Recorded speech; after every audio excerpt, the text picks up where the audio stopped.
Well, hello everyone. Welcome to our fourth session, Dharma sharing session. Uh, I welcome you all. Thanks for coming, and I hope that these Dharma sharing sessions are of some benefit to you. In previous sessions, we looked at Shakyamuni Buddha's story, yes, so basic aspects of Shakyamuni Buddha's story. And in the last session, I talked about my personal journey to Pure Land Buddhism. And we touched at the last like 15 minutes or so, maybe 20 minutes, we talked about an introduction to the way the Buddha understood the universe. Yes, and we started to talk about the law of karma and how our mind affects reality, and actually how our minds, our consciousness emanates the universe. And so today we will devote our entire session to studying the way the Buddha understood consciousness and its relationship with karma and the 6 realms of reincarnation, or the round of births and deaths called samsara. Okay, so let's see how far we go. Yes, we are not in a rush, but I expect that everything is clear, and we will, of course, have 30 minutes or 20 minutes for questions in one hour or so. Let's give me 2 minutes. I'm sorry.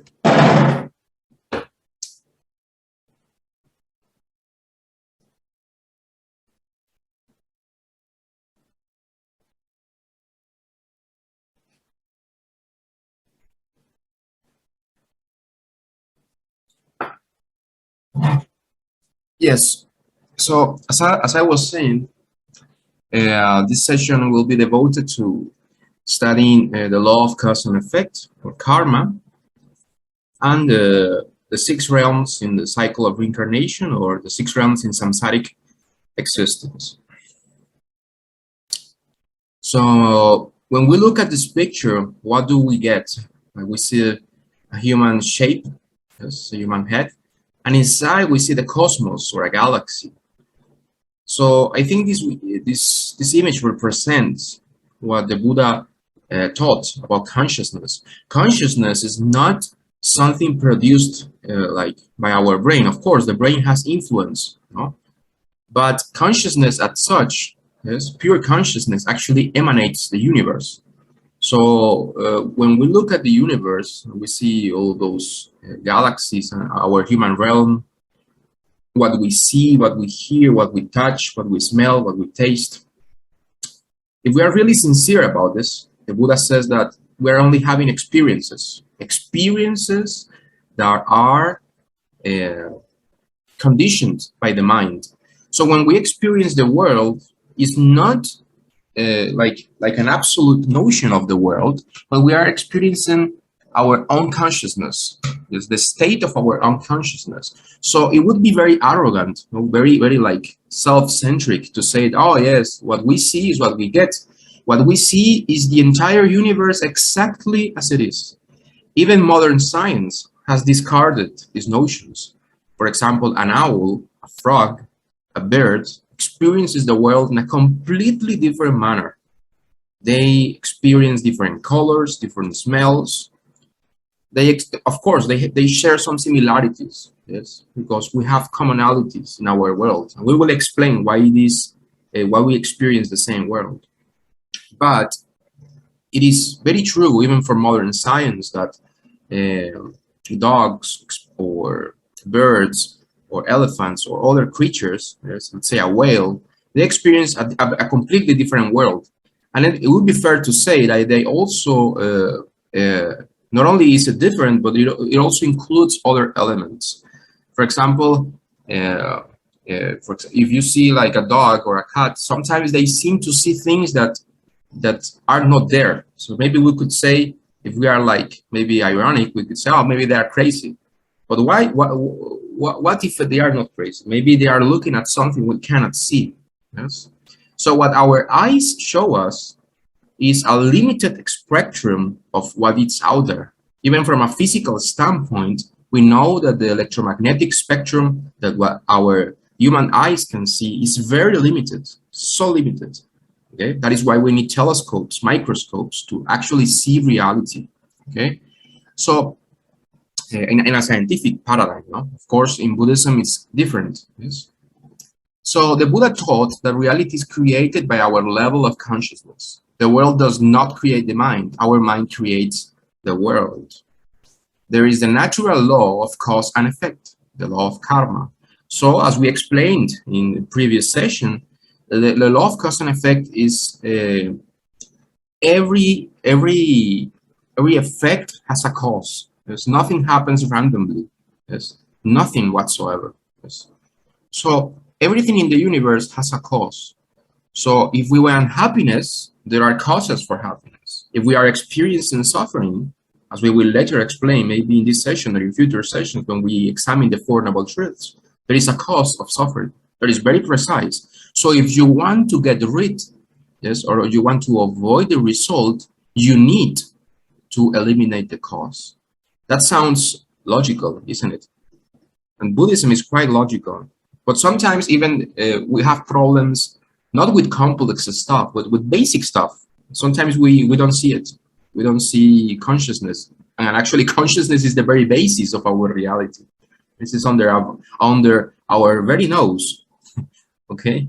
And we cannot see it.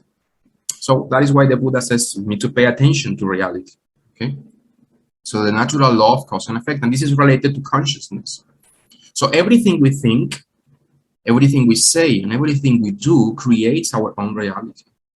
Karma of mind, karma of speech, and karma of action. These are the three types of karma.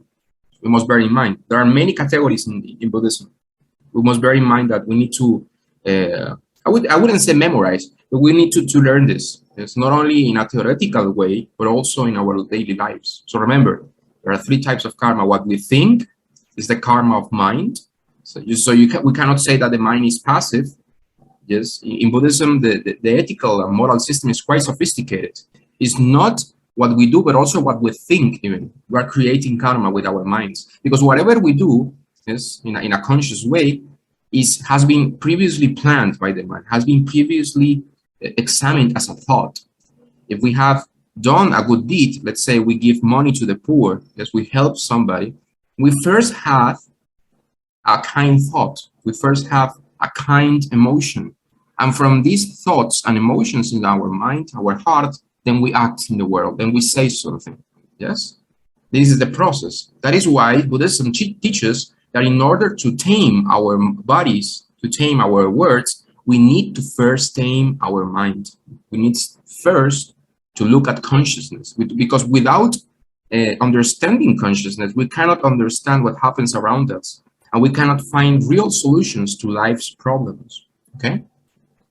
So, as a Tibetan master used to say, as long as internal obstacles remain, external obstacles will never fade away, yes? Okay? So, our modern society tries to solve life's difficulties by changing external paradigms or external circumstances. And that is good, yes?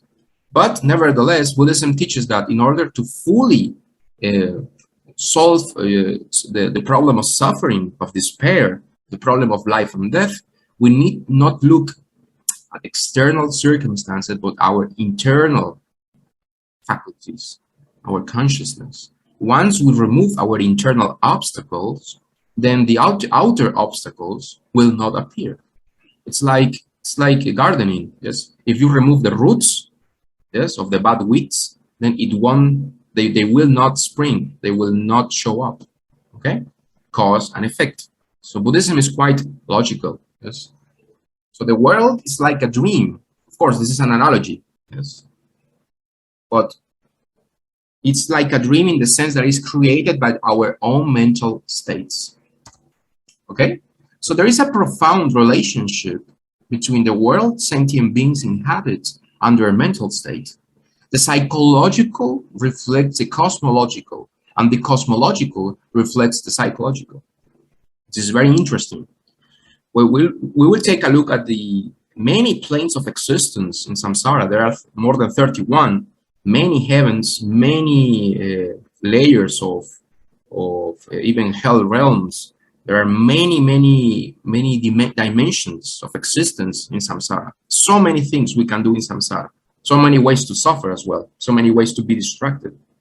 And in all of these layers or dimensions that create countless world systems, as we will later understand, what we find outside the so-called minds of sentient beings in all of these planes of existence, we find also in their environment. So why do we experience death? Why do we experience suffering? Why do we experience illness? Why do we experience uncertainty? Are we maybe bystanders? Are we innocent in this process? Maybe we are like walking, like looking at the bad movie. Yes. So when we go to the theater, to the cinema, and we watch a bad movie. So who is forcing us to watch it? It's like we ourselves enter the theater. So if we are looking at this, it's because we made choices. Yes. Okay. So actually, what we find outside ourselves is something that we also find internally. So why do we find so many problems in the world? It's because our heart, in our heart, there is conflict still. Yes, in our heart, there is still problems. There are impurities. So naturally, if we have this type of consciousness, then we naturally experience an impure environment, isn't it? Because Shakyamuni Buddha told us in the Dhammapada, the mind is chief. What does it mean? It doesn't mean that your mind is your boss. Well, for some of us, I mean, in samsara, yes, I mean, the mind is a terrible boss, but it's a good servant, as the saying goes. But the mind is chief, it means that our mind is the creator of our experiences, okay?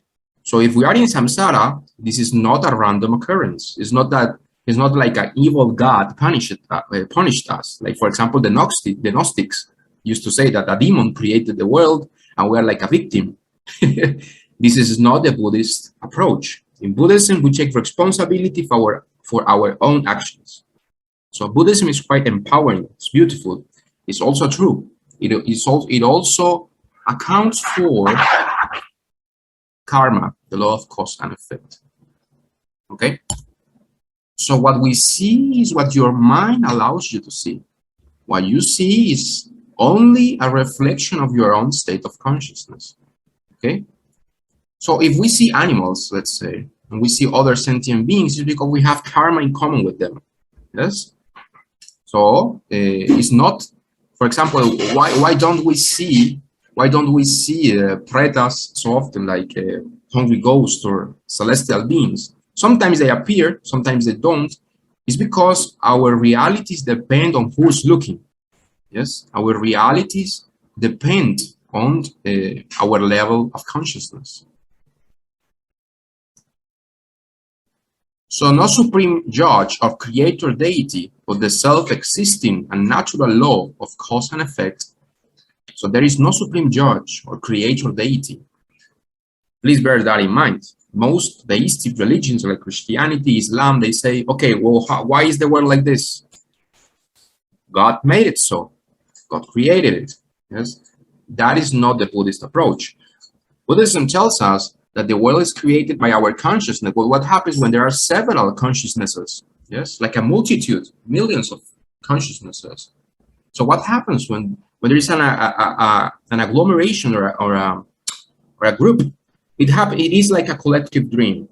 I don't know if you have watched a very good movie with Leonardo DiCaprio. Yes, for those who like movies. It's called Inception. Yes, it's a very, very powerful movie. Yes, I highly recommend it. I don't say it only for the action scenes, but also because it makes you think about reality. You see, and in this movie, the protagonists they have like a device in the future. For instance, in an hypothetical future, is like a fictional future. They say that scientists in the military found a way to connect our dreams. So people, you put like a finger, yes, and they connect your pulse, they connect your minds to a machine. So in this movie, there are like 7 characters, and these characters are like joined into a machine, and they have a dream. So one of the characters is in charge of the architecture of the dream, the others are in charge of the emotions, the others in charge of the illusions. And at the end of the day, it's like a video game they are playing with their own minds.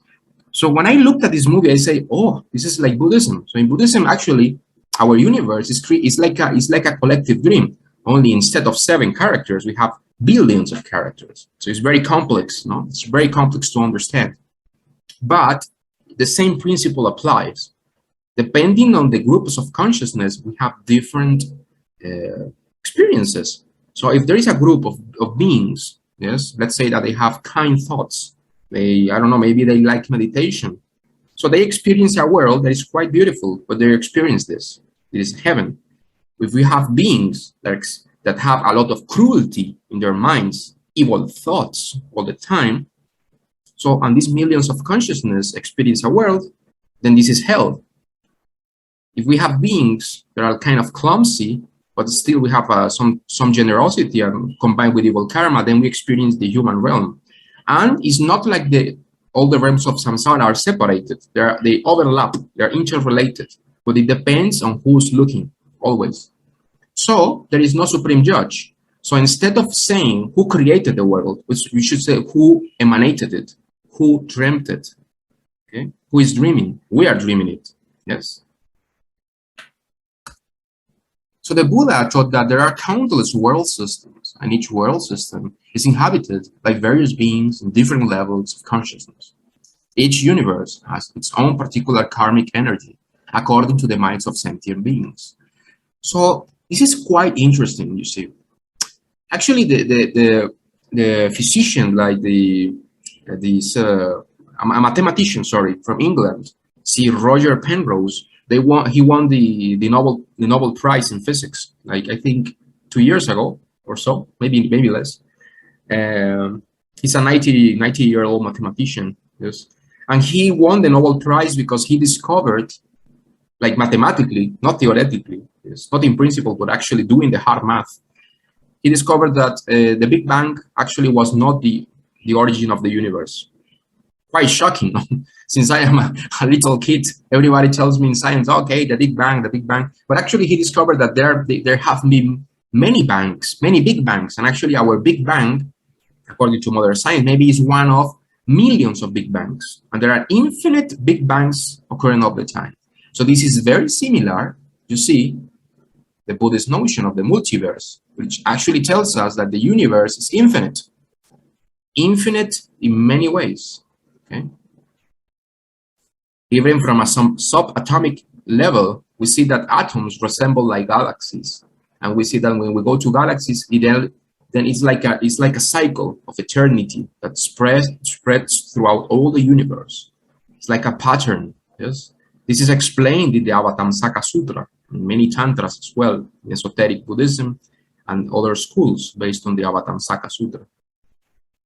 This is very advanced stuff. But for now, we can understand that in Buddhism, there are many universes. And according to modern science, these universes, if they exist at all, and they seem to exist, according to Sir Roger Penrose, it's very likely, they have different laws of physics because they are so far away, yes, that their physical laws, they work different. From a Buddhist perspective, we say that they also have different laws of physics because they are emanated through different collective karma, yes? Different groups of people, okay? So, again, I put the example of the machine in Leonardo DiCaprio's movie. Imagine that we have this machine and we have a group of people in one city that use this machine. Let's say 20 people, let's say, I don't know, here in Latin America, in Colombia, where I live. And there are also other 20 people, let's say, in France, okay? So they will have different experiences. They have these different social conditions, different intellectual capacities, maybe different likes and hobbies. So of course, the universe these 20 people will create using the machine will be different than the one people will have in Paris, let's say, okay? So the universes are like that as well. So there are many universes, there's millions of universes that cover the entire eternity, let's say. Okay, So there are many possibilities for karma. So you have different configurations of laws, because physical laws are actually determined by consciousness. We will examine this when we study Dharmakara Bodhisattva's story, because actually he was when we study him, we will see that there have been universes where the human experience was quite different. Yes. Okay. So each universe has its own particular karmic energy. The Buddha knew about the multiverse 2,600 years ago before modern science, without using telescopes, without using computers, only his own heart. Beautiful, yes. And also very revealing. This is a galaxy cluster. Imagine this. I will tell you a story. Edward Hubble was one of the most important astronomers, astrophysicists in history. Yes, he was once a lawyer, but he then became a scientist. So there is still hope for the world. So he became like a very, very important scientist. He abandoned law school. He followed his heart, his passion. So in this galaxy cluster, Edward Hubble, they named a telescope by his name, but actually at the beginning of the 20th century, in the 1920s, he used a very big telescope. And it turns out that when he was born, I mean, like, most scientists believed that our Milky Way galaxy was the entire universe. I mean, it was big enough. It was like, okay, in the Milky Way galaxy, there are billions of stars. So scientists say, okay, enough. That is big enough for us. Maybe outside the Milky Way galaxy, there are like nebulas. They thought they were like clouds of stuff, maybe debris, or maybe like garbage. And say, oh, okay, maybe it's not so important what's outside there. But look at this. Look at what the Hubble telescope discovered. It turns out that outside our Milky Way galaxy, there are not nebulas. There are other galaxies. And those galaxies are very big, actually quite bigger than our own medium-sized galaxy. And all of these are not stars. Each point you see here is galaxies, each one made of countless world systems. And this is in accordance with Buddhist cosmology, which tells us that each universe or world system is comprised of millions of other world systems. You see? So universes, or a triclocosm, is comprised of billions of world systems. And each world system is inhabited by sentient beings. Another surprise. And this is something that perhaps you remember. Yes. Even at my own time, when I was being raised like a kid, I used to watch Discovery Channel all the time because I love science. And people, I mean, scientists always used to tell me like, oh, yes, the universe is quite big, but we are the only people here. Chances are that the rest of the universe is chaotic. There is no water, there is no air, like ice is only found on Earth. It would be a coincidence, blah, blah, blah. But nowadays, and this is only 20 years ago, and there have been many discoveries of exoplanets, you know, planets that are outside our solar system, and they are identical to Earth, and they have discovered like thousands of them. Imagine this. They have discovered actually that water and air is quite common. It's quite common in all our galaxy alone, let alone all other galaxies. Imagine this. So there is an abundance of water. They actually discovered another galaxy that is replete with water and ice. So imagine this. Even through our own modern calculations, the universe is replete with life, with intelligent civilizations such as ours. And Buddhism goes one step further. It tells us, no, my friends. I am afraid there are many more. Actually, each plane of existence or each world that you see is only what your mind allows you to see. And there are actually many dimensions, all populated by millions of sentient beings.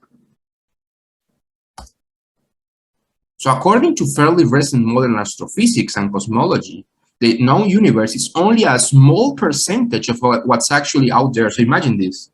Even in our own modern calculations, and this is also taught by the Buddha taught that there are many human beings in all the universes, very similar to us as well. Yes. And he told us that, the modern scientists tell us that what we see in the known universe is actually a very limited spectrum of what's out there. Yes. Look at this chart. So visible matter only accounts for 5% of what's out there. Imagine this. Billions of galaxies. Actually, there are more than 3 trillions, no, trillions with T, galaxies. Each galaxy, of course, billions of stars, billions and trillions of world solar systems. And this is only 5%. There is also dark matter and dark energy that is almost 70% of the universe. And what is this dark energy? Who knows? Maybe there are other dimensions. Maybe there is another realm of existence we cannot interact with. Yes? Okay? So imagine this. This is like a video game, no? If you have played video games, you will realize that when you haven't like completed the mission, there are things that are like dark, so you cannot access them. Yes, because you say, okay, you have to first do your homework. Buddhism is like that. Yes, once people meditate to a certain extent, they become more sensitive to other realms of existence. This reminds me of a Tibetan master who is quite accomplished in Mahayana Buddhism, Vajrayana, and he can see ghosts. He can see the souls of the people, consciousness around him all the time, and he's making rituals. And people are like, okay, this guy is crazy. It's like giving preachings to people who don't exist. Who is this guy talking to? So we can choose to be ironic. We can choose to say, okay, maybe he's crazy. But why? What if he isn't? Maybe he is actually talking to people. Maybe we are the ones who cannot see. Yes. And this is supported by modern science. So now imagine what is beyond our human mind. Just imagine this. This is no joke. No joke. Just pay attention. What would be outside our human mind? Now we have the wondrous world of human cosmology. Buddhist cosmology. So what we don't need to go very far to experience that our mind creates a universe. Yes. Just take a look at our daily experiences. So we have on the right a very beautiful lady here looking at the dusk, at the twilight, maybe the sunset or sorts. And we have here at the left a person having like a million thoughts. Yes. I think we can both relate to these two states of mind. Yes. So same world and similar situations, but different mental attitudes. And so these different mental attitudes that produce different experiences. It is like being in a different world altogether. So even if you are trapped inside an elevator, yes, with a person, you can have a very good time if you know how to meditate, if you know how to Nyemfo, if you know how to do your Buddhist practice. Whereas if you are in Hawaii, surrounded by millionaires and beautiful people, you can be miserable. And this is attested. Yes, this is why so many millionaires nowadays have so many mental problems. Yes. They end up in drug addiction, alcohol, they become alcoholics, they use drugs, they even can commit suicide. Why? Isn't money supposed to make us happy? No. Isn't material acquisitions supposed to make us happy? It seems not. Yes, it seems not. Why? Because the Buddha taught us that real happiness comes from our hearts, comes from consciousness. Yes, that is why you can be in a difficult situation and experience the right picture. You can be at peace. You can be at peace even in the middle of a war if you know how to Nyemfo, how to practice Buddha name recitation, as we will learn Buddhist Pure Land Buddhism. Whereas you can be in the most luxurious mansion, let's say in Dubai, or I don't know, being surrounded by beautiful women or men or whatever, and you can experience mental disturbances. Okay? So, the Buddha taught that there are 6 basic experiences that unenlightened, that is, beings that are still dreaming inside samsara, who don't know how to use their minds. Okay?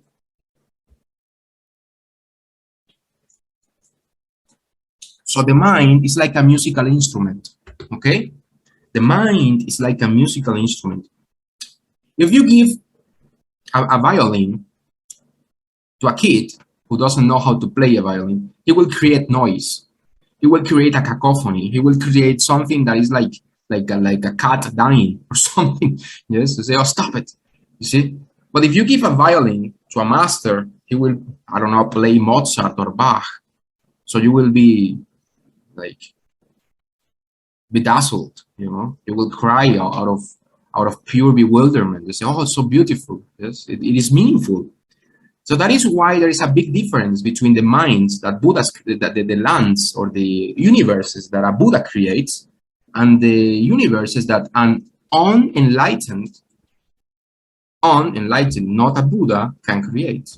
So that is why samsara is so filled with suffering, as we will later see. The pure lands, which are created by Buddhas, especially Amitabha Buddha, are beautiful, perfect, like a symphony, yes, because they are using the violin of their minds, and they know how to play. We don't know how to play, our minds still, but we can learn, yes, okay? We have forgotten, but we can learn again. This is the Buddhist message. So the Buddha taught that there are 6 basic experiences that unenlightened beings have in the cycle of birth and death, samsara. These 6 mental states correspond to 6 realms of existence. Remember, experiences and consciousness emanate the world. So if we have a different mindset, we experience a different reality. Look at this. This is a very beautiful comic book. I love these images. They are very well made. Shout out to the artist who did this. I don't know his name or her name. So, hells, hungry ghosts, animals, human beings, asuras or demigods, and celestial beings. So remember, we go from down to up, from the most absurd, chaotic thoughts to the most pleasurable thoughts. And they are still in the same prison, isn't it? So remember, samsara is not about changing from intoxication from pleasures to extreme suffering, because these both are extremes. We are supposed to exit this and go the middle way, become a Buddha, an enlightened being, an arahat, a bodhisattva, as we will later learn. So, heaven realm, the asura realm, again, the human realm,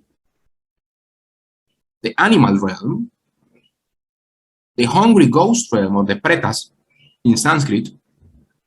So if I use the word pretas, know that I'm referring to hungry ghosts. Only for short pretas for me works, but okay, hungry ghosts, and hell realms, or the Nikayas. Yeah. So there are 3 lower realms. Which are the 3 lower realms? Animals, hungry ghosts, and hell beings. Why they are named so? Because in these 3 realms, beings experience a lot of pain. Yes, of course, in samsara there is a lot of pain even here. Even devas, even celestial beings must die, and they are eventually born again in the lower realms. But in these 3 realms, beings experience particularly strong suffering, acute suffering. So hell realm, so when people are born in hell, it's due to anger and cruelty. Okay, if you are motivated and all your actions are motivated by anger and cruelty, you cannot be born here. How can you be born here if your mind is angry and cruel? Yes, it doesn't make sense. Again, the law of cause and effect. No supreme judge is like, okay, I don't know, Jiahuan has been a very bad person. Yes, so we should send him to hell so he learns. It doesn't work like that. It works in a natural manner. Jiahuan has experienced anger and cruelty, therefore the people or the agglomeration or the group of minds he will naturally resonate with will be with the beings who are experiencing this. So he goes here.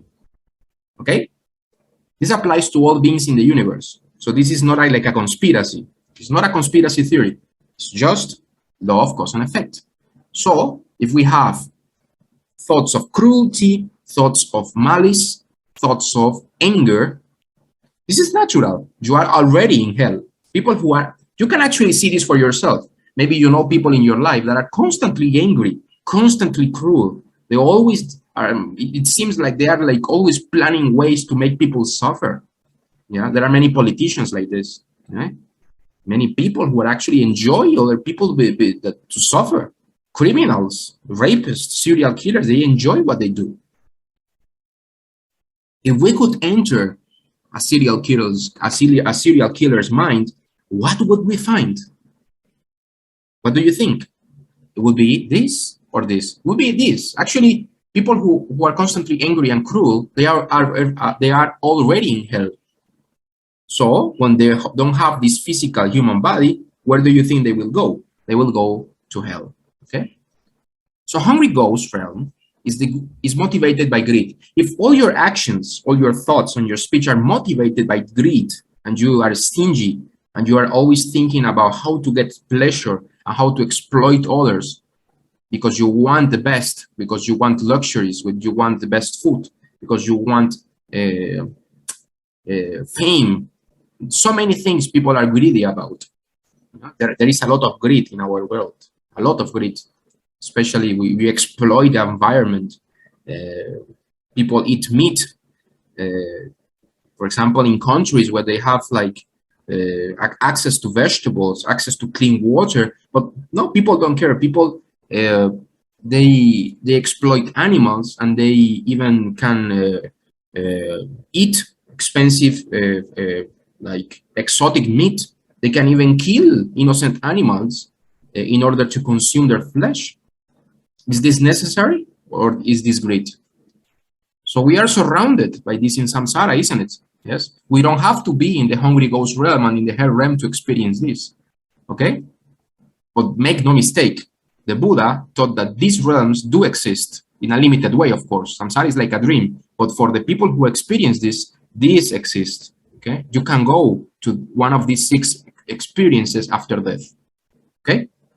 But of course, these 6 realms are also inside our hearts. Okay? So they are also internal and external. Great. Animal realm, ignorance and basic instincts. If the only thing you think is food, sleep, and sex, so are you a human being? So there are many people who have a human body, but they don't behave like humans. They behave like demons. They behave like hungry ghosts. They behave like animals. So if they don't have a human body, once they abandon this life, they will go and they will become an animal. Why? Because animals, I mean, of course, animals they can be very friendly and stuff, but they cannot study the sutras. They cannot learn many things. They cannot keep your precepts. Okay? They cannot do many things that we can. So if your mind is constantly possessed by thoughts of laziness, you only think about sleeping and when you are going to eat, then chances are you will be born as a dog, where people will feed you and they will treat you nice and stuff. Or chances are you will be born as a cow and you will be killed for your meat. So imagine there is a lot of suffering in the animal world. Yes. So there is an analogy in the Pansu Sutra. The Pansu Sutra is the sutra found in the Pali Canon that is called the Sutra of Dust. This is something that it's quite alarming to thought, but actually the Buddha is like a good friend. Imagine a good friend. If you have a good friend, you would like this friend to tell you bad news as well, no? If you have a good friend and this friend does not tell you the things you need to hear, then he's a bad friend. But Buddhas are the best friends of human beings, the best friends. We don't have better friends than the Buddhas. And they tell us that we should be very mindful of this. The Buddha told us in the dust analogy, he said, monks, I will quote the sutra, I'm paraphrasing it, but this is the gist of the sutra. The Buddha was in front of the monks, the arhats, and he put his finger in the earth. He put it on his nail and he said, "Oh monks, what is greater, the little bit of dust that I have on my nail, under my nail, or the vast earth?" And the monk said, "Oh my lord, of course, the earth is way vaster. It cannot be even compared to the little dust that you have on your nail." And the Buddha said, "Very good, monks. In this way, more are the beings who go to the evil paths, who go to the evil realms, than the ones who go here. Imagine this. We are not talking even about exiting samsara. We're talking about even being in the best neighborhoods here. We cannot be here, but most beings tend to be born in the lower realms. And he said, many beings are born in the lower realms. And he said that when beings go up, yes, the majority of beings go down, yes. And when beings are down, the tendency is to repeat the same mistakes and be here. So we shouldn't understand samsara like a trip, like, oh yes, like people are here and they go round up and they are born as gods, and it's like a tour. No, actually it's quite chaotic. Normally beings tend to be here. Okay, this is not good news. Yes, this is not something maybe people would like to hear, but this is what the Buddha taught. But the Buddha also in the Infinite Life Sutra, he spoke about this. So we should be very mindful. Yes, this is a very dire warning from our good friends, the Buddhas. And the Buddhas tells us that the majority of beings tend to be born in the lower realms. This is also supported by Master Chin Kung, who also says that the majority of beings in our 21st century will be born in the lower realms. So we shouldn't have like wishful thinking and say, oh yes, people when they die, they go to a better place. No, no, no. It should be realistic. Yes, we shouldn't lie to ourselves. Yes. The Buddha said that the majority of beings are born there. And why? Why? It is because it is very easy to be lazy. It's so easy to be lazy. The only thing you have to do to be lazy is to do nothing. And doing nothing is quite easy, isn't it? Yes. What do you have to be evil?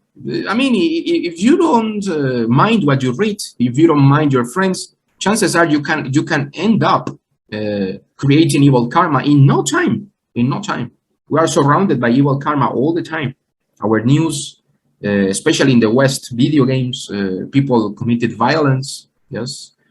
Nowadays we have children playing video games like Grand Theft Auto, which could be very amusing. I am not saying it is not amusing. I have played it, but it is. I mean, in this game you can kill, I don't know, kill people, right, for fun. Imagine this. What do you think this does to our mind, to a child's mind even? So this is something to ponder. Yes, the Buddha told us in the Pansu Sutra that the majority of beings tend to be here. Okay, because it's very easy to create evil karma, and it is, whereas it is very difficult to create positive karma to be born as a human being. So now we are born as human beings, and to be born as a human being, and to be born as a human being, as we will learn, requires a lot of good karma. Okay, so we will now start to explain the hell realm. I won't go into details about the hell realm because I don't like to talk about it so much. I mean, there are many treatises. Hell realm is divided into 16 different realms, different sections, 8 cold hells and 8 hot hells, okay? And there are actually hundreds of utsadas, which are called supplementary hells. There are hundreds, yes. And there are actually infinite hells, according to Vasubandhu, okay? So I don't want to scare you or anything, but I am telling you, just imagine, and I have this analogy here. Please do this mental experiment with me right now. A collective bad dream. All beings are tortured by their own evil karma for a long time. So who are these people who are torturing people in hell? Yes. Who created all of these things made of fire? All of this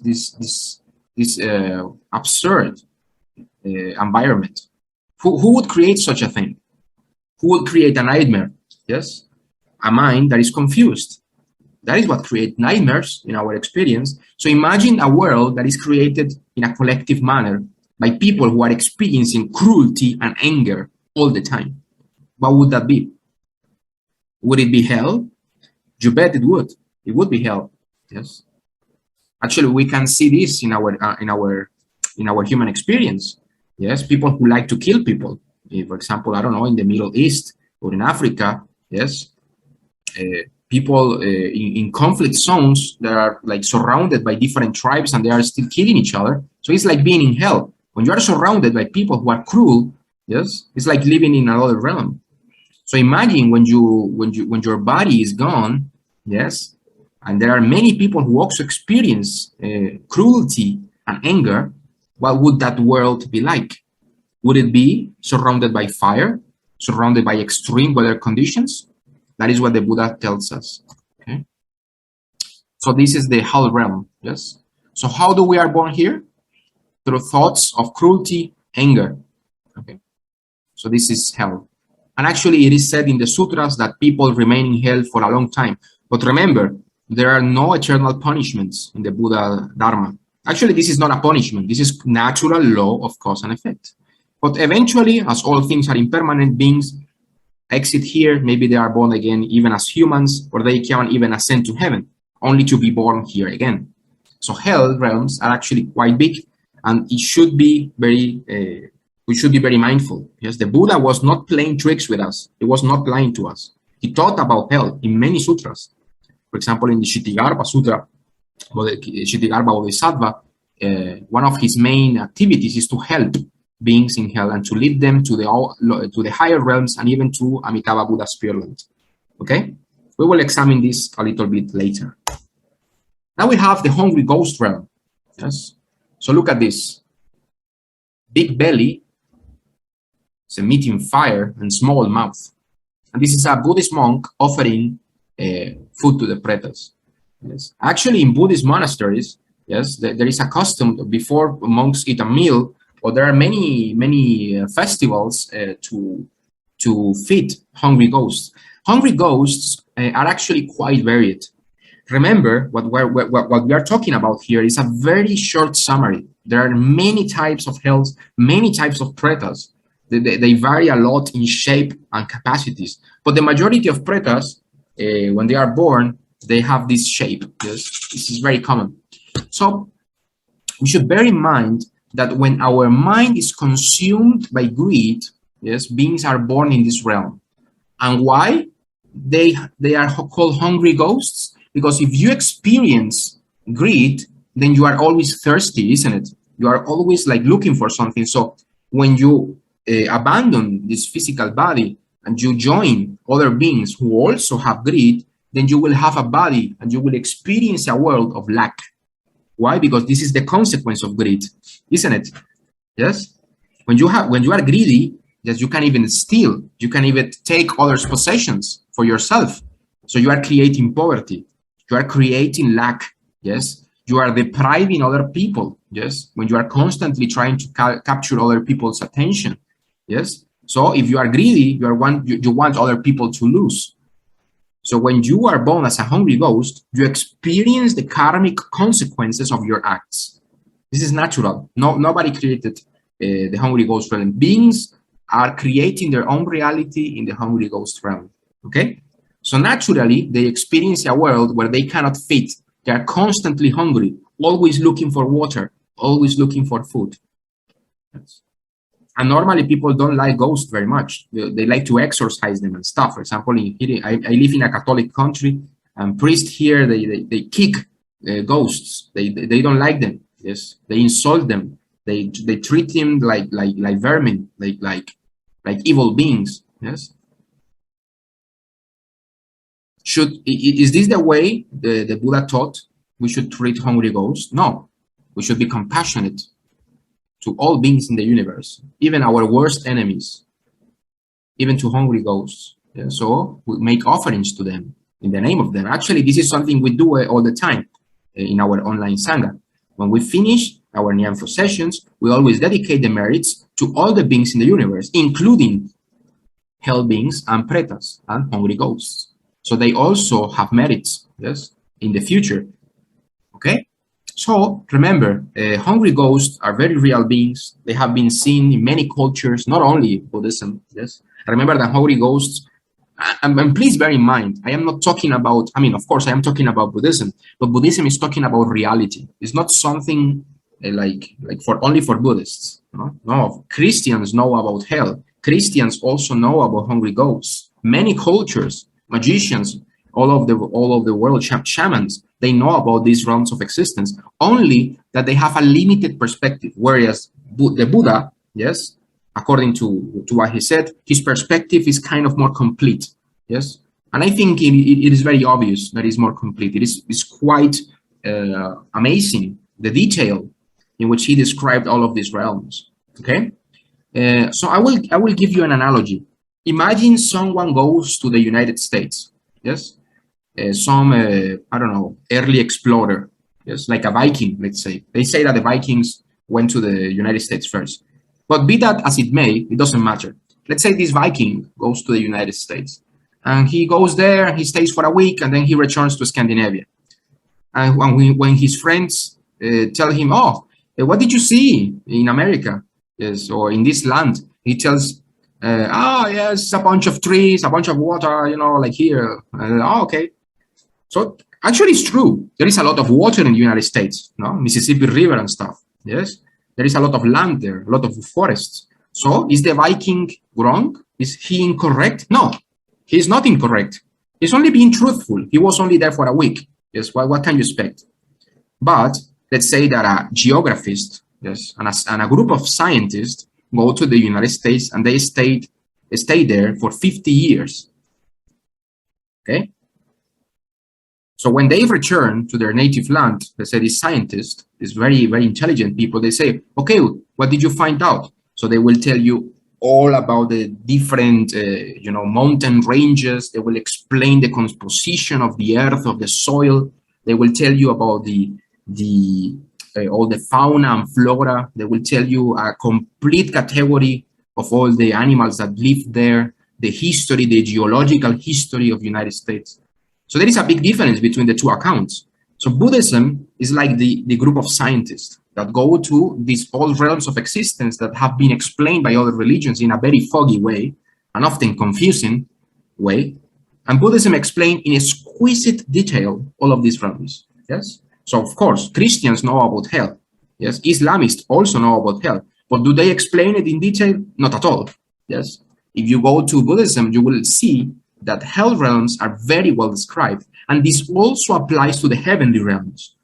Yes, normally people in Christianity say, okay, there are like two heavens. And they tell you, okay, what's heaven like? And they describe it, okay, there is this, there is that, but it's only like a paragraph in the Bible. I am telling you from experience. I have read the Bible.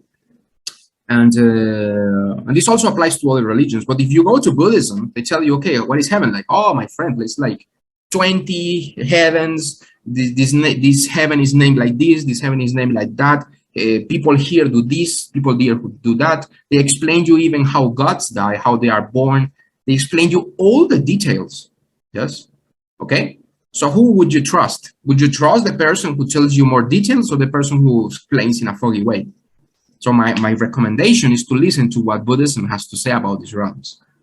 But the conclusion about all the things I am saying is that these realms exist, but Buddhism exists for all different philosophies and religions. These have been explained also by the Greeks, by the Egyptians, by the Sumerians, but in Buddhism, this is explained in more detail. Okay? So we also have the animals, the animal realm. So the Buddha encouraged us to be vegetarian. I must say this before explaining the animal realm, to be vegan even. So if you eat meat, please consider to abandon meat. Yes? Even if you are not Buddhist, please do it for the planet. Please do it for ourselves. Maybe I am seizing the opportunity of this Dharma sharing session to do a little bit of propaganda, but this is also a Buddhist teaching. Please don't eat meat. Yes, it's good for your body, it's good for your health, it's good for your planet, and it's also good for your heart. Okay? So this is a very beautiful picture of Shakyamuni Buddha surrounded by animals. Yes, it's a panda bear. Yes, beautiful. Yes, peacock. So all the animals are actually embraced by the Buddha's compassion. There are many beautiful stories of the Buddha, teaching animals. And for example, he had some friends. The Buddha had a monkey friend and an elephant friend. Also have a horse. So we can only wonder what the Buddha taught the animals, but you can be sure that many animals have been benefited by Buddhism. Yes, actually, the Buddhism is not only for human beings; it's for all beings in samsara. Yes. So animals, of course, this is a beautiful picture. Yes, I didn't want to show you like how I don't know how a cow is like beheaded blood and stuff. I don't want to scare you. Yes, but please bear in mind that animals suffer a lot. Yes, they suffer a lot because of our greed, because of our attachment as a society to meat. Yes, they also suffer when they are abused. So yes, being born as an animal is not very good. Yes, for most animals. I mean, even if you consider animals of rich people, let's say, I don't know, like my little cat, Mimi, she's very beautiful, and I do my best to help her. But I mean, at the end of the day, she has her own karma, and she's quite distracted. It's very difficult for her to study, to pay attention. Yes, animals are deluded. Yes, because when you are born as an animal, this is due to the karma of ignorance and basic instincts. That is why animals, even the most clever of animals, it's like they are not so eager to learn. They can learn, but they are very limited. They cannot hear you properly. Whatever happens around them. I mean, if you see a dog or a cat, you see they are constantly looking. No, they don't understand what's happening. Yes, when you talk to them, maybe they can get scared or something. It's like that they are deluded. Okay, this is their mental attitude. Okay, I am not saying that there can be animals that are very friendly and stuff, but please bear in mind that we shouldn't be so romantic when we talk about the suffering of animals. Animals suffer a lot, and actually the majority of cats and dogs are not inside beautiful homes in Hollywood or stuff. They are actually abandoned in streets all over the world. They are killed for their meat. They are tortured. Yes. This is the truth, okay? I am not saying this to scare you or to annoy you. This is the truth. Animals suffer a lot, yes. So, of course, we should bear in mind that we shouldn't be attached to instincts, to laziness, to ignorance, but we should do our best to seize our time, yes, and be productive, yes? In a productive in a sense of like doing things that are good for the mind, that we should enjoy the human experience. Yes, not surrendering to basic pleasures or to basic instincts, but actually to read, to meditate, to study the Dharma. Even if you are not Buddhist, still, I don't know, try to be the best human being you can be. Be compassionate, be loving, try to read, try to educate yourself, okay?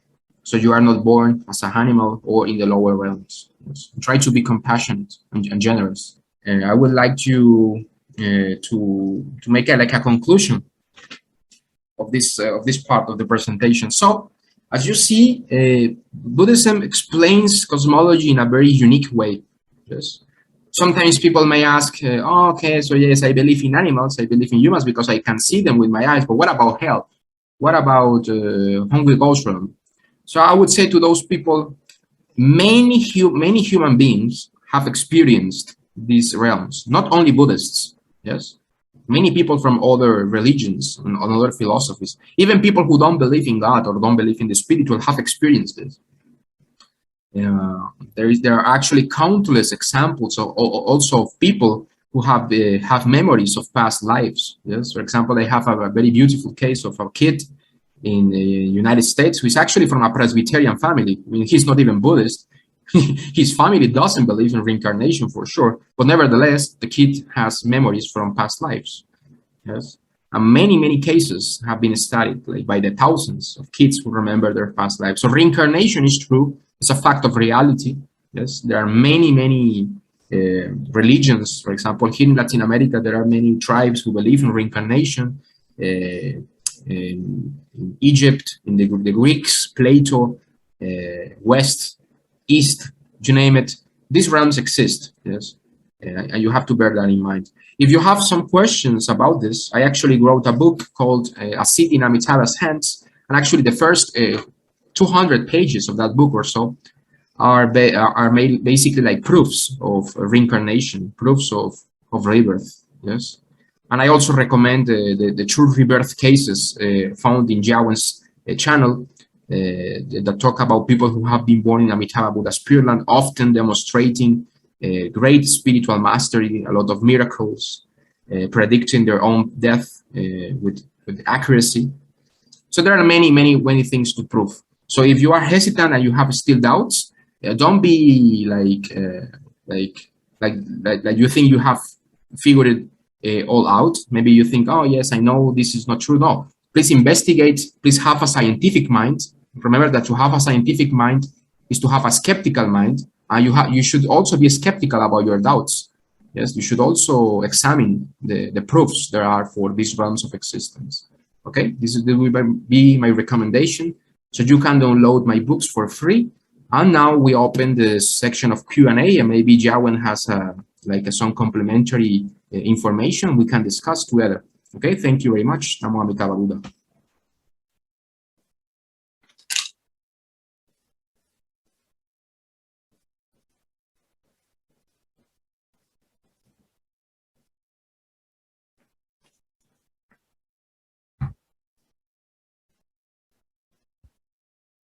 So if anyone wants to say something, you should unmute yourselves, please.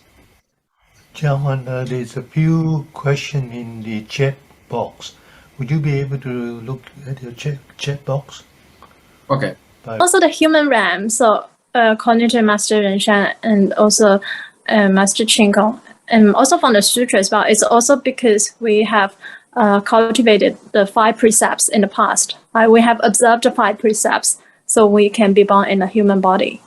Yeah. Yes, a decent level of morality, and these are the 5 precepts: no, not to kill, not to steal. Yes, basic morality. In these terms, like the heavenly realms, they have more virtue than us. They are way more disciplined than we are. The human realm is still a little bit clumsy when it comes to morality, but also generosity combined with virtue. Yes. So this is like the combination, of course, the 5 moral precepts. And as you can see, as I was talking about, the majority of human beings nowadays, they don't keep the 5 moral precepts. So this is quite alarming. So what this tells us is the majority of beings that surround us, they won't have such a good time in their future lives. Yes, of course, it also depends on their previous existences, but for the majority of beings, as the Buddha says in the larger sutra, they tend to commit the same mistakes over and over again. Yes, they tend to be born in the lower realms, and when they return to the human realm, they still have vices from the lower realms. They create a lot of problems. That is why in this era, we have many human beings who are born here, and they have human body, but they don't behave like human beings. Yes, they behave like beings in the lower realms. Yes. Yeah, and like Jiang said, and also what the Buddha told us in the sutra, it's so easy to fall in the lower realm, like much easier than you thought, like before you read the sutra. And I know we don't like to talk about the hell realm, but if you want to get a better understanding of the hell realm, like go and read the Siddhigarbha Sutra of Fundamental Vows. It describes clearly the types of hell, really infinite, really, millions of hells. All our negative karma, evil karma generate this hell realm, and it's so easy to fall. Like even for me, if I have not encountered the Pure Land Dharma, where would I go in my next life? To the hell realm for sure. This is actually so much easier for us to fall into the hell realm than we think. If we start to study the sutras, we know that it's actually so easy, much easier to go to the hell realm than actually that is quite a thought, no, isn't it? It's quite a reflection. As Jawen says, this is not something that we should only ponder, like theoretically. This is something we should examine. Yes, the Buddhism is talking about our lives, the lives of our loved ones, of our beloved. So please bear in mind that the Buddha was not playing tricks with us. Yes, when he told us, and when Kshitigarbha Bodhisattva, when these great beings were telling us about these levels of hells, it should make us think, because our society nowadays, and I have a reflection for future sessions, our ecology, our system is actually exploiting the planet Earth, cutting forests, yes, polluting the oceans, yes, and we are actually creating immense evil karma with that, just by living the way we do, just for the sake of convenience. No, we think, oh yes, we use computers, we eat candy and stuff. Yes, and I'm talking about myself as well. Yes, even in this modern society, we are creating karma by our own lifestyle. We are creating evil karma because we are offending thousands of creatures we are killing many beings in the soil, in the land, in the seas. And this is creating immense evil karma. Also, we are offending many deities who live in the oceans and the air. Yes, and these deities are more powerful than human beings. They have ways to get their revenge or to affect us. Yes, because these beings are not enlightened. They are kind of a little bit better karma, but they have ways to let us know who is in command. Is that this is why, according to also this is from Master Chin Kung's lectures, he says that there are many disasters in the world nowadays, and these disasters are also called by the mind, caused by the mind, by evil karma, and by beings who are also offended by our lifestyle in our industrial society. So just imagine, yes, the amount of evil karma that we're creating. And many people, yes, as the Buddha said, will descend to the lower realms, yes, once we go. So that is why, and this is the conclusion for me, yes, this is what I want to express to you, is that the conclusion is that now that we have a human body, we should seize the opportunity, yes, to study the sutras, to make the most of our human life, to practice good deeds, yes, to be compassionate, to be wise, to try to be the best version of ourselves, and also to practice the Pure Land path, so we can exit the cycle of reincarnation. Because we are committing as a society so much evil karma that if we don't like practice the Buddha Dharma now, when will we practice it? Because being born as a human being, as the Buddha said, and this is something that I will try to explain later, is quite difficult. Yes, because actually this is something we can see. Humans compared to animals, we're tiny. 7 billion humans, even 10 billion humans is nothing. There are more ants in my neighborhood than there are human beings in the entire planet. This is true. There are so many insects, so many animals in this human world. So what does this show us? This shows us that there are many beings, there are more beings descending in samsara than ascending. Yes, going to the higher realms is way more difficult. Yes, this is also taught by Patriarch Jin Kwang in these letters. He always says, be careful. It's very easy to fall, and it is very difficult to climb. Yes, to go up. Okay. Yes. Yeah, and also like to add, it's also important for Pure Land practitioners to cultivate good deeds. You know, even in Chinese Pure Land Buddhism, always a tradition to recommend to observe the precepts. It's also like almost like a prerequisite for Chinese Pure Land practitioners to observe the precepts, to cultivate the 10 good deeds. And we will learn in the sutra, the visualization sutra, that talk about the 3 prerequisites. The 3 blessings of pure acts. Yes, and pure acts. To have a compassionate heart, to refrain from killing. All this are highly recommended. And in Chinese Buddhism, it's a doctrine for Pure Land practitioners to really to observe precepts, to cultivate good deeds, to believe in the law of karma, the cause and effect, right? Whereas maybe some other Pure Land schools, they don't talk so much about this, but it's also a strong emphasis yes, in Chinese. I can speak from experience here. In Jodo Shinshu, there were many problems. Of course, it's not that I am saying that these schools are bad. Maybe they are good for some people, but this created a lot of problems in Japan, because some masters, they say, okay, Amitabha Buddha saves you. You don't have to be good. You can actually be evil. Of course, it's not like they are encouraging people to be evil, but some people misunderstood this, and they started to do evil and to eat meat and to drink. And they say, okay, Amitabha Buddha helps us. No, doesn't matter. This is actually not good. Yes, actually, this is really it can create very extreme interpretation. Very extreme. Yes, very extreme. How I go around to people, yes, we cannot recommend this to people. This is not something that a master said. This is something that people misunderstood. But the point that I want to make is that people have this misunderstanding, these extreme interpretations, because sentient beings, they always want to make excuses to make evil. No, they tell you, oh yes, no problem. So they go and make evil. They do evil deeds. But actually, in the Pure Land school, as Yawen says, we are very clear, and this is something that I feel very comfortable with now, and I highly appreciate, because I didn't have this before encountering Chinese Pure Land Buddhism, is that we honor the precepts, because we are first Mahayana Buddhists and then Pure Land practitioners. But we are first Mahayana Buddhists. Yes, this is the basis of everything. We need to be moral. We need to be compassionate and try to cultivate wisdom, and bodhicitta. This is very important, because otherwise we won't resonate with the heart of Amitabha Buddha. Yes, and this makes sense. This is also law of cause and effect.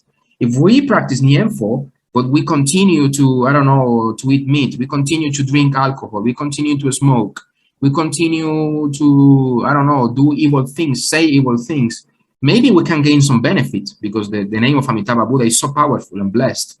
But it would be very difficult to resonate with the Buddha's heart.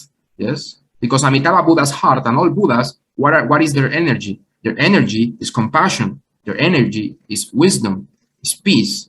If our mind is not so peaceful and we are doing evil deeds, then it's very difficult to elicit a response. Yes, as Jiawen says, this expression, it means that Amitabha Buddha won't be so close to us. It's like dialing, like a radio. So we won't be in the same frequency. Yes, in order to be benefited by the Buddhas, we need to be in this karmic resonancy, like in this frequency of compassion, in this frequency of keeping moral precepts, because otherwise it will be very difficult to be benefited by the Dharma. Yes, so this is quite important. I just want to add, so maybe not scare people. It's fine if you eat meat and drink wine and etc. But you can still go to the Pure Land, like with faith and vow. But for people really commit evil deeds at the time of their death, if they want to seek rebirth to the Pure Land, they really need to give rise to the heart of repentance. It's not just like I go around killing people, Amitabha Buddha will save me. If you have that kind of mind, that kind of thought, you think you can go to the Pure Land in this way, and you don't feel any sort of repentant in your heart, not even a little bit, the slightest, you will not go to the Pure Land. Like, I guarantee you, if you kneel for like that, and they had been actually in the history that people use this Pure Land Dharma to brainwash soldiers to kill people, and then they think Amitabha Buddha will save them. Right? But if in their heart they don't feel repentant, they cannot be saved by Amitabha Buddha. You need to have at least a change of heart at the time of exit to be received by Amitabha Buddha, to resonate with the Buddha's heart. Yes, and the sooner the better. Yes, yes, because we are not now, at least not that we know of, we are not so close to death. Maybe we have some days, some months, some years left.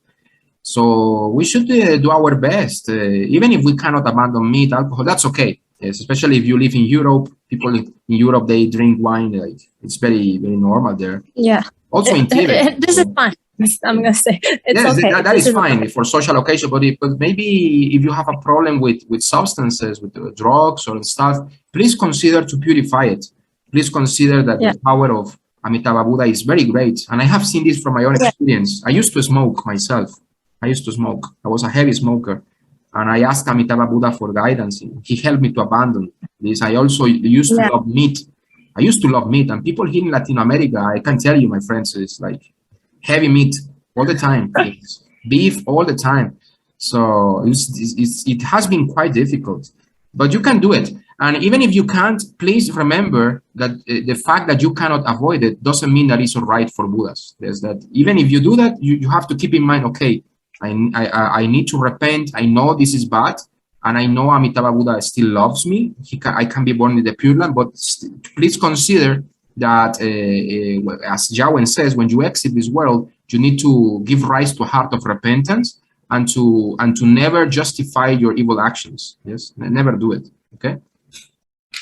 No, you cannot lie in the eyes of the Buddha because they knew everything. But of course, as other beings, we have really strong habitual tendency. We have a lot of bad habits that we know are bad, but just so difficult to change. Yes. And yet, like says, we should really seek help from Amitabha Buddha, from Guan Yin. In this, it can really help us to maybe not completely eliminate, but at least to reduce a lot of our evil karma. Yeah.